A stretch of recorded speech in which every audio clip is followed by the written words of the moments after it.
പുതിയൊരു വീഡിയോയിലേക്ക് സ്വാഗതം. ഇങ്ങനെ കുറച്ച് ഉറക്കെല്ലാം തൂങ്ങിയിരിക്കുന്ന ഉണ്ടായതേ, വൈകുന്നേരം ആവാനായി സമയം. നിച്ചൂട്ടി വരാൻ ഒരു അരമണിക്കൂറും കൂടെ ബാക്കിയുണ്ട്. അപ്പം ഞാൻ വിചാരിച്ചു ഇന്നൊരു ഈവനിങ് വ്ളോഗ് എടുക്കാമെന്ന് വിചാരിച്ചു. പിന്നെ മെയിനായിട്ട് ഇപ്പം ഇവിടുന്ന് പറയാൻ കാരണം എനിക്കിപ്പോൾ ഒരു കൊറിയർ വന്നിനെ. അപ്പം അതൊന്ന് നിങ്ങൾക്ക് കാണിച്ചു തരാമെന്ന് വിചാരിച്ചു. ആദ്യം തന്നെ ഞാൻ ഇന്നാളെ ഇതാ ഫീഡിങ് നൈറ്റി, ഈ ഫീഡിങ് ഡ്രസ്സിൻ്റെ ഇട്ടിട്ടുള്ള വ്ളോഗ് ചെയ്തപ്പോൾ കുറേ പേര് ചോദിച്ചു ഇത് എവിടുന്ന മേടിച്ചതെന്ന്. അതിൻ്റെ ഒരു 5 എണ്ണം ഉണ്ട് കേട്ടോ. ഇൻസ്റ്റഗ്രാമിൽ നോക്കിയാൽ നിങ്ങൾക്ക് കാണാൻ പറ്റും. അതിനകത്ത് ഡീറ്റെയിൽഡ് വീഡിയോ ഇട്ടിട്ടുണ്ടേ. അപ്പോൾ അത് 5 എണ്ണം ഒരു പേജ് എന്നുള്ളതാണ്. ബാക്കി ഒരു 3 എണ്ണം ഇന്ന് വന്നിട്ടുണ്ട്. അത് വേറൊരു പേജാണ്. അതിൻ്റെ ഡീറ്റെയിൽസ് ഇൻസ്റ്റാഗ്രാം നോക്കിയാൽ മതി. ഞാൻ ജസ്റ്റ് കാണിച്ചു തരാം ആദ്യം തന്നെ.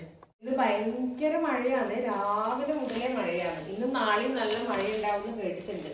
ന്യൂനമർദ്ദം ഉണ്ട് പോലും. അതുകൊണ്ട് ഒരു വൃത്തികെട്ട കാലാവസ്ഥയാണ്. ഇപ്പം മേടിച്ചതിൽ ഒന്നാമത്തത് ഇതാ ഈ ഒരു ബ്ലാക്ക് ഡ്രസ്സാണ്. അയ്യോ എന്താ വെയിറ്റ്, ഇത് നല്ല വെയിറ്റ് ഉള്ള ഒരു ഡ്രസ്സ്. ഒരു തടിപ്പുള്ള മെറ്റീരിയലാണ്. നമുക്ക് മഴക്കാലത്തെല്ലാം ഇടാൻ പറ്റിയ നല്ല തടിപ്പുള്ള മെറ്റീരിയലാണ്. ഇങ്ങനെ ഒരു കൈയെല്ലാം വന്നിട്ട് ഇത് ബ്ലാക്ക് ഉണ്ട്. പക്ഷെ ഈ ഒരു ഡ്രസ്സ് ഉണ്ടല്ലോ ഭയങ്കര കൺവീനിയന്റ് ആണ് കേട്ടോ. നമുക്ക് ഫീഡ് ചെയ്യാൻ വേണ്ടിയിട്ട് ഇത് അത്യാവശ്യം വലിപ്പമൊന്നുമില്ല. ഫീഡ് ചെയ്യാൻ നല്ല സുഖമാണ് കേട്ടോ. നമുക്കിങ്ങനെ ഈ ഒരു കവറിങ് ഉള്ളതുകൊണ്ട് എക്സ്ട്രാ തോർത്തോ ഷോളോ കാര്യങ്ങളോ ഒന്നും വേണ്ട. ഇതാ നല്ല സുഖമായിട്ട് ഫീഡ് ചെയ്യാൻ പറ്റുന്നുണ്ട്. ഞാനിത് ഹോസ്പിറ്റലിൽ പോകുന്ന സമയത്തേ മേടിക്കണം എന്ന് വിചാരിച്ചാണ് ഡെലിവറിക്ക് വേണ്ടിയിട്ട്. പിന്നെ നോക്കിയിട്ട് പിന്നെ മേടിക്കാന്ന് വെച്ച് മാറ്റി വെച്ചാണ്. ശരിക്കും ഹോസ്പിറ്റലിൽ പോകുമ്പോൾ മേടിക്കായിരുന്നു തോന്നിപ്പോയി. പിന്നെ ഹോസ്പിറ്റലിൽ നിന്നെല്ലാം നമുക്ക് പാൽ കൊടുക്കാനുള്ള നല്ല കൺവീനിയന്റ് ആണ്. ഇപ്പൊ ഇനി ഡെലിവറിക്ക് പോകുന്ന ആരെങ്കിലും എല്ലാം ഉണ്ടെങ്കിൽ നോക്കിയിട്ട് വാങ്ങിച്ചോട്ടോ. എന്തായാലും നമുക്ക് പുതിയ ഡ്രസ്സ് വാങ്ങിക്കണമല്ലോ. അതിന്റെ കൂട്ടത്തിൽ ഇങ്ങനത്തെ ഫീഡിങ് ഫ്രണ്ട്ലി ആയിട്ട് മേടിച്ചു കഴിഞ്ഞാൽ നല്ലതായിരിക്കും. മോൾ സ്കൂളിൽ നിന്ന് വരുമ്പോഴേക്ക് എന്തെങ്കിലും ഒരു സ്നാക്സ് ഉണ്ടാക്കാമെന്ന് ചോദിച്ചിട്ട് അടുക്കളയിൽ പോയതാണ്. അപ്പോഴേക്ക് ബ്രെഡ് ഇരിക്കുന്നുണ്ട്. ബ്രെഡ് വെറുതെ മുട്ടിയും പഞ്ചസാര ഇട്ട് കൊടുത്താൽ നിൽച്ചു അത്ര ഇഷ്ടമല്ല. അതുകൊണ്ട് കുറച്ച് വെറൈറ്റി ആയിട്ട് ആക്കാമെന്ന് വിചാരിച്ചു. നിങ്ങൾക്കും കൂടെ ഷെയർ ചെയ്യാമല്ലോ. അപ്പോൾ അതാക്കാനുള്ള തിരക്കിലാണ്. നമ്മളിന്ന് കുക്ക് ചെയ്യാൻ പോകുന്നത് അഗാരോ ഫ്രൈ പാനിലാണ്. നമുക്ക് ഫ്രഞ്ച് ടോസ്റ്റും ഫ്രൈഡ് എഗ്സും ഓംലെറ്റ്സും പാൻ കേക്സും അതുപോലെ തന്നെ ഫിഷ് ഫ്രൈയും ഒക്കെ ഉണ്ടാക്കാൻ വേണ്ടിയിട്ട് ഇത് യൂസ് ചെയ്യാൻ വേണ്ടിയിട്ട് പറ്റും. 1 ലിറ്ററാണ് ഇതിൻ്റെ കപ്പാസിറ്റി വരുന്നത്. അതുപോലെ തന്നെ 22 സെൻറ്റിമീറ്റർ ഡയമീറ്റർ സൈസും വരുന്നുണ്ട്. ഈ ഒരു ഫ്രൈ പാൻ നമുക്ക് ഇൻഡക്ഷനിലും അതുപോലെ തന്നെ ഗ്യാസ് സ്റ്റൗവിലും ഒരുപോലെ യൂസ് ചെയ്യാൻ വേണ്ടിയിട്ട് പറ്റും. ആദ്യം തന്നെ നമുക്ക് ഈ ബ്രെഡ് ഒന്ന് ടോസ്റ്റ് ചെയ്യാനുള്ള ഒരു ബാറ്റർ റെഡിയാക്കി എടുക്കണം. ഉള്ളി നേരത്തെ അരിഞ്ഞ് വെച്ചിട്ടുണ്ട്. അതുപോലെ തന്നെ മല്ലിയില ഇട്ടിട്ടുണ്ടല്ലോ. അതിലേക്ക് ഒരു 2 മുട്ട പൊട്ടിച്ചൊഴിക്കുന്നുണ്ട്. കുറച്ച് ഉപ്പ് ഇട്ട് കൊടുത്തിട്ടുണ്ട്. അതുപോലെ കുറച്ച് മുളക് പൊടി കൂടി ഇട്ട് കൊടുത്തിട്ടുണ്ട്. അത് നല്ലോണം ഒന്ന് മിക്സ് ചെയ്തെടുക്കുക. അപ്പോഴേക്ക് ഇതാ നിച്ചൂട്ടി സ്കൂളിൽ നിന്ന് വന്നിട്ടുണ്ട്. ക്യാമറ കണ്ടപ്പോൾ ഇതാ അങ്ങോട്ട് ഓടിപ്പോയി. രാവിലെ ക്യാരറ്റ് ഹൽവയാണ് നിച്ചൂട്ടിക്ക് ആക്കി കൊടുത്തേ. എപ്പോഴും മടുക്കാത്തൊരു സാധനം എന്താണെന്ന് വെച്ചാൽ ക്യാരറ്റ് ഹൽവയാണ് കേട്ടോ. എല്ലാ ദിവസവും നിച്ചൂട്ടിയോട് നാളെ എന്താ കൊണ്ടുപോകാൻ വേണ്ടതെന്ന് വെച്ചാൽ പറയും ക്യാരറ്റ് ഹൽവ. അതാണ് നിച്ചൂന് മടുക്കാത്ത സാധനം. പിന്നെ രാവിലെ അതന്നെയാണ് ഉണ്ടാക്കി കൊടുത്തേ. അപ്പോൾ എന്തായാലും നമുക്ക് വേഗം തന്നെ ഉണ്ടാക്കി വെക്കാം. എന്നിട്ട് ചായയും കൂടെ അയച്ച് നമുക്ക് കഴിക്കാമല്ലോ. അതിനായിട്ട് പാൻ അടുപ്പിലേക്ക് വെച്ചിട്ടുണ്ട്. ചൂടാക്കാൻ വേണ്ടിയിട്ട് വെച്ചിട്ടുണ്ട്. നമുക്ക് നെയ്യിലോ ബട്ടറിലോ ഏതിലാണെന്ന് വെച്ചാൽ അതുപോലെ ഉണ്ടാക്കാൻ വേണ്ടി പറ്റും. ഞാനിവിടെ കുറച്ച് നെയ്യ് ഒഴിച്ചിട്ടാണ് ഉണ്ടാക്കുന്നത്. ബ്രെഡ് ഇതാ ഇതുപോലെ കട്ട് ചെയ്ത് വെച്ചിട്ടുണ്ട്. ഒരു കോൺ ഷേപ്പിൽ 2 ബ്രെഡ് എടുത്തിട്ട് ഇങ്ങനെ കട്ട് ചെയ്ത് വെച്ചിട്ടുണ്ട്. നമുക്ക് 2 മുട്ടയിൽ മാക്സിമം 4 പീസ് അല്ലെങ്കിൽ 5 to 6 പീസ് വരെ ഉണ്ടാക്കിയെടുക്കാൻ വേണ്ടിയിട്ട് പറ്റും. കുറച്ച് നെയ്യ് ഒഴിച്ചിട്ട് അത് ചൂടാകുമ്പോൾ ഈ ബ്രെഡ് സ്ലൈസ് കട്ട് ചെയ്തത് ഇങ്ങനെ നന്നായിട്ട് കോട്ടിങ് ആക്കിയിട്ട് ജസ്റ്റ് ഒന്ന് ഇട്ട് കൊടുത്താൽ മതി. അത്ര മാത്രമേ ഉള്ളൂ. പെട്ടെന്ന് തന്നെ ഉണ്ടാക്കിയെടുക്കാൻ പറ്റും കേട്ടോ. നമുക്ക് മുട്ടയും പഞ്ചസാര ഇട്ട് കൊടുക്കുന്നതിനേക്കാളും ഇങ്ങനെ കൊടുത്തു നോക്കിയാൽ കുട്ടികൾ കുറച്ചും കൂടെ ടേസ്റ്റ് ആയിട്ട് കഴിച്ചോളും. നിച്ചൂട്ടിക്ക് പൊതുവേ മധുരം അത്ര വലിയ ഇഷ്ടമല്ല. അതിനേക്കാളും ബെറ്റർ ഇങ്ങനെ കൊടുക്കുന്നതാണ്. അപ്പോൾ അപ്പുറം ഇപ്പുറം തിരിച്ച് മറിച്ച് ഇട്ട് കൊടുത്തു കഴിഞ്ഞാൽ ഒന്ന് ആയി എടുത്താൽ മതി. അപ്പോഴേക്കും നമ്മുടെ ബ്രെഡിൻ്റെ ടോസ്റ്റ് റെഡി ആയിട്ട് ഉണ്ടാവും.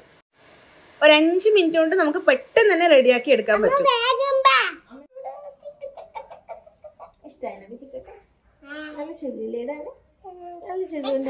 ആയിട്ട് ഇതാ റെഡി ആയിട്ടുണ്ട്. ഞാനൊരു പ്ലേറ്റിലേക്ക് മാറ്റുകയാണ്. അപ്പോഴേക്ക് നിച്ചൂട്ടി ഇതാ പ്ലേറ്റും കൊണ്ട് വന്നിട്ടുണ്ട്. എനിക്ക് ഇതിൽ വെച്ച് തന്നാൽ മതി എന്നും പറഞ്ഞിട്ട് അപ്പം എല്ലാം നിച്ചൂട്ടിനെ പ്ലേറ്റിലേക്ക് ആക്കിക്കൊണ്ട് പുതിയ പാത്രം ആയതുകൊണ്ട് ഒന്ന് ചൂടാറിയപ്പോൾ കയ്യോടെ ഒന്ന് വാഷ് ചെയ്തിട്ട് മാറ്റി വെക്കാമെന്ന് വിചാരിച്ചു. ക്ലീൻ ചെയ്യാൻ വേണ്ടിയിട്ട് ഭയങ്കര എളുപ്പമാണ് കേട്ടോ. നമുക്ക് അധികം സ്റ്റിഫല്ലാത്ത ഒരു സ്പഞ്ച് വെച്ചിട്ട് ഈസി ആയിട്ട് ക്ലീൻ ചെയ്തെടുക്കാൻ പറ്റും. ജസ്റ്റ് ഒന്ന് അടച്ചിട്ട് വെള്ളം ഒഴിച്ച് കഴുകിയെടുത്താൽ മതി. പെട്ടെന്ന് തന്നെ ക്ലീൻ ആയി കിട്ടുന്നുണ്ട്. അപ്പോൾ ഇത് ആർക്കെങ്കിലും വാങ്ങിക്കണമെന്നുണ്ടെങ്കിൽ താഴെ ഡിസ്ക്രിപ്ഷനിൽ ലിങ്ക് കൊടുക്കുക. ടാഗ് പ്രൊഡക്ട്സിൽ ടാഗ് ചെയ്യുകയും ചെയ്യാം. മോള് വന്ന് കുറച്ച് കഴിയുമ്പോഴാണ് ഇപ്പോഴും നമ്മുടെ ചായ ടൈം എന്ന് പറയുന്നത്. എല്ലാവരും കൂടെ ഒരുമിച്ചിരുന്നിട്ടാണ് കുടിക്കുന്നത്. ബാക്കിയുള്ളവർ എണീറ്റ് പോയേ. പയ്യോളി മിക്സറും കൂട്ടിയിട്ടാണ് ഞാൻ കുടിക്കുന്നത്. നല്ല ടേസ്റ്റാണ് ആ മിക്സർ. ഞാനില്ലേ ഡെലിവറി സമയത്ത് ഹോസ്പിറ്റലിൽ 3-4 ദിവസം അഡ്മിറ്റ് ആവേണ്ടി വരില്ലേ. ആ സമയത്ത് നിച്ചൂട്ടിക്ക് എങ്ങനെയെങ്കിലും ടൈം പാസ് ആവാൻ വേണ്ടിയിട്ട് കുറച്ചെങ്കിലോ സാധനങ്ങൾ മേടിച്ച് വെച്ചിനെ. ആശുപത്രിയിൽ നിന്ന് ടൈം പാസ് ആവാൻ വേണ്ടിയിട്ട് അതിലൊരു സാധനമാണ് ഇത് അല്ലേ ചോട്ടെ? ഹോസ്പിറ്റലിൽ കുറേ സ്റ്റിക്കർ മീശോന്ന് മേടിച്ചാണ്. ചെറിയ പൈസയേ ഉള്ളൂ കേട്ടോ. അതിന് കുറേ ഒരു 10-20 എണ്ണത്തിന് സ്ട്രിപ്പ് 20 സ്ട്രിപ്പാരും കിട്ടീനെ. ഇങ്ങനത്തെ തന്നെ മോളെ അല്ലേ? ഇതിനെക്കാളും വലുതും ഉണ്ടായിന് ഒന്നല്ലേ? സ്ട്രിപ്സ് ഉണ്ടായിന് കുറെ. അപ്പൊ അതെല്ലാം ഇങ്ങനെ പറിച്ചൊട്ടിച്ച് കളിക്കലാ നിച്ചോട്ടിക്ക് ആശുപത്രിയിൽ നിന്ന് പണി ഉണ്ടായിന്. ഇതാ കുറെ ബേർഡ്സിൻ്റെ ഇതാ അല്ല, അതിൽ 1-2 എണ്ണം ബാക്കിയായി പോയിന്. അതാണ് ഇപ്പൊ ഇരുന്ന് ഒട്ടിച്ചത്. ഒന്നും കൂടി ഉണ്ടാവും. കൊറേ ഉണ്ട്. വേറെ ഒരു സാധനം മേടിച്ചത് അതിങ്ങോട്ട് എടുത്ത മോളെ. വേണ്ട, ഏതെങ്കിലും 2 എണ്ണം കൊണ്ട. മഞ്ഞയും പിങ്കും എടുക്കാം. മഞ്ഞയും പിങ്കും ഈ ചുട്ടി എന്ത് സെലക്ട് ചെയ്താലും മഞ്ഞയും പിങ്കുവേ സെലക്ട് ചെയ്യുള്ളൂ. ഇതും അതെ, ഇതും ഞാൻ അന്നേരം മീശോന്ന് മേടിച്ചാന്ന്. കുഞ്ഞി പിള്ളേരുണ്ടെങ്കിൽ അവരെ വെറുതെ ഒരു ടൈം പാസിന് വേണ്ടിയിട്ടാക്കാട്ടെ. ഇതിങ്ങനെ വെറുതെ ഇതാ ഇങ്ങനെ സ്മൈലി പോലെ ഇങ്ങനെ ആവര്.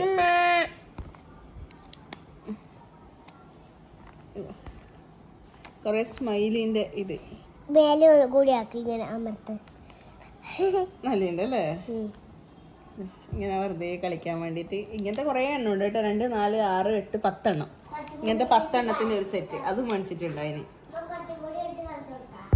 മുടി താഴോട്ടാക്കി പറഞ്ഞേ. ഇത് അങ്ങനെയല്ല, ഇങ്ങോട്ട് പറഞ്ഞ ഹെയർ സ്റ്റൈല്. അമ്മ ഇന്ന് നല്ല ഫാഷൻ കെട്ടെല്ലാം കെട്ടിയിട്ടാണ് വിട്ടത് നിച്ചുന. അതിന് കൊളായി. കുളിക്കണല്ലേ? ഇനി കുളിക്കണ്ടേ? അയ്യേ, നിച്ചുന്റെ ടീച്ചർ കാണുന്നുണ്ട്. കുളിക്കണ?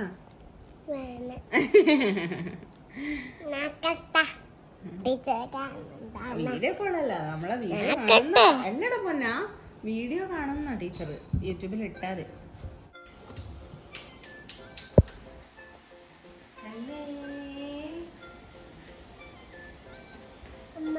എഴുതുന്നുണ്ട്. എന്തിനാ നമ്മളെ ആയിരിക്കും ചെറുതുവാവല്ലേ? ഇങ്ങനെ കുമ്പടി കുമ്പ പോലെ കുമ്പ വേണ്ട കേട്ടോ. ഇതാ ടീച്ചർ എഴുതി വേണ്ട ഒരു കുഞ്ഞ് ഒരു ഓ പോലെ ഒരു കുഞ്ഞു വട്ടം കേട്ടാ. ഇത് നമ്മള് കറക്റ്റ് എഴുതി അമ്മ നോക്കട്ടെ. അമ്മ നോക്കിക്കൊണ്ട് എഴുതുമ്പോ കറക്റ്റ് ആവും കേട്ടോ. ഒരു സ്ട്രെയിറ്റ് ലൈൻ ഇടുക. ഒരു ഒല്ല കുമ്പ വേണ്ട, കുഞ്ഞു കുമ്പ. ഓക്കെ, കുഴപ്പമില്ല. അമ്മയുണ്ട് എന്നതാ തെറ്റുന്നുണ്ട്. നമ്മള് സ്ട്രെയിറ്റ് ലൈൻ ഇടലില്ലേ സാധാരണ? നിച്ചുട്ടിക്ക് എന്താ സ്മോൾ ലെറ്റർ ബി എഴുതാൻ ഹോംവർക്ക് ഉണ്ട്. പിന്നെ മലയാളത്തിൽ പാ എഴുതാനും ഉണ്ട്. അതുകൊണ്ട് 2 എണ്ണം ഉള്ളതുകൊണ്ട് നമ്മൾ ഒന്ന് കുളിക്കുന്നതിന് മുന്നേ എഴുതി വെക്കാന്ന് വെച്ചു അല്ലേ പൊന്ന? എന്നാ ഒന്നല്ലേ കുളിച്ചിട്ട് എഴുതാൻ ബാക്കി ഉണ്ടാവുള്ളൂ. സ്ട്രെയിറ്റ് ലൈൻ ഇട്ടെ. വളയുന്നുണ്ടല്ലോ. എന്നാ ഒരു കാര്യം ചെയ്യാം, അമ്മ ജസ്റ്റ് താഴെയും കൂടെ ഒരു കുത്തിട്ട് തരാം. അപ്പൊ സ്ട്രെയിറ്റ് ആവും നോക്കാം നമുക്ക്. ഈ കുത്തുന്നേ ഈ കുത്തിലേക്ക് ഇടണേ. ടീച്ചറും കുത്തിട്ട് വന്നിനോ ഒന്നല്ലേ ഇവിടെ എല്ലാം? അതുകൊണ്ട് സ്ട്രെയിറ്റ് ആയതല്ലേ?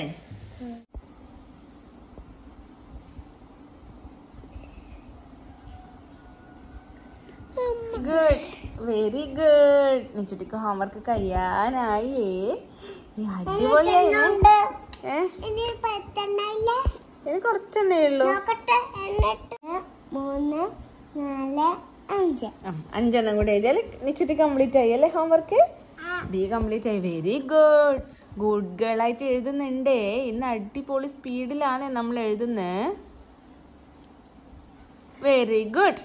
അടുത്തത് അങ്ങനെ ഒരു ഹോംവർക്ക് കഴിഞ്ഞിട്ടുണ്ട്. ഇനി അടുത്തത് കുളിയെല്ലാം കഴിഞ്ഞിട്ട് എഴുതിയാൽ മതി. 2 എണ്ണം ഒരുമിച്ചാകുമ്പോൾ 2 പുസ്തകത്തിലെല്ലാം ആകുമ്പോൾ കുട്ടികൾക്ക് കുറച്ച് സ്ട്രെയിൻ ആയി പോകും കേട്ടോ. അതുകൊണ്ടാണ് ഞാൻ മോള ഇങ്ങനെ ഒന്ന് നേരത്തെ എഴുതി വെച്ച് കഴിഞ്ഞാൽ പിന്നെ കുഴപ്പമില്ലല്ലോ. ആ ഒരു കളിക്കുന്ന സമയം കൊണ്ട് കളിച്ചുകൊണ്ട് എഴുതുമ്പോൾ അതങ്ങനെ നടക്കുകയും ചെയ്യും. അപ്പം ഞാൻ ഈ കോരി ഇടുന്നത് എന്താണെന്ന് വെച്ചാൽ റാഗി പൗഡറാണ്, മുത്താറിപ്പൊടി. അപ്പോൾ അത് കുറുക്കുണ്ടാക്കാൻ വേണ്ടിയിട്ടാണ്. കുഞ്ഞുവാവ് കുടിക്കാനായിട്ടില്ല, എന്നാലും അത് കുറുക്കുണ്ടാക്കി ഇടയ്ക്ക് ഞാൻ നീച്ചോട്ടിയും കുടിക്കലുണ്ട്. ഇത് അമ്മ അവിടെ കളർഫുൾ പരിപ്പെല്ലാം എടുത്ത് വെച്ചിട്ടുണ്ട് രാത്രി ചപ്പാത്തിക്ക് ദാലാക്കാൻ വേണ്ടിയിട്ട്. മുത്താറി കുട്ടികൾക്ക് മാത്രമല്ല വലിയവർക്കും എല്ലാവർക്കും നല്ലതായിട്ടുള്ള സാധനമാണ്. ഇത് മില്ലിൽ നിന്ന് മേടിച്ചതാണ്. അപ്പം തൊടോടുകൂടി പൊടിച്ചിട്ട് കിട്ടും. അതാണ് ഏറ്റവും നല്ലത്. അപ്പോൾ അതിനകത്തേക്ക് വെള്ളവും അതുപോലെ തന്നെ പാലും എല്ലാം ഒഴിച്ചിട്ട് നല്ലോണം കുറുക്കി എടുത്തു കഴിഞ്ഞാൽ നല്ല ടേസ്റ്റും ആയിരിക്കും. എനിക്ക് ഭയങ്കര ഇഷ്ടമാണ്.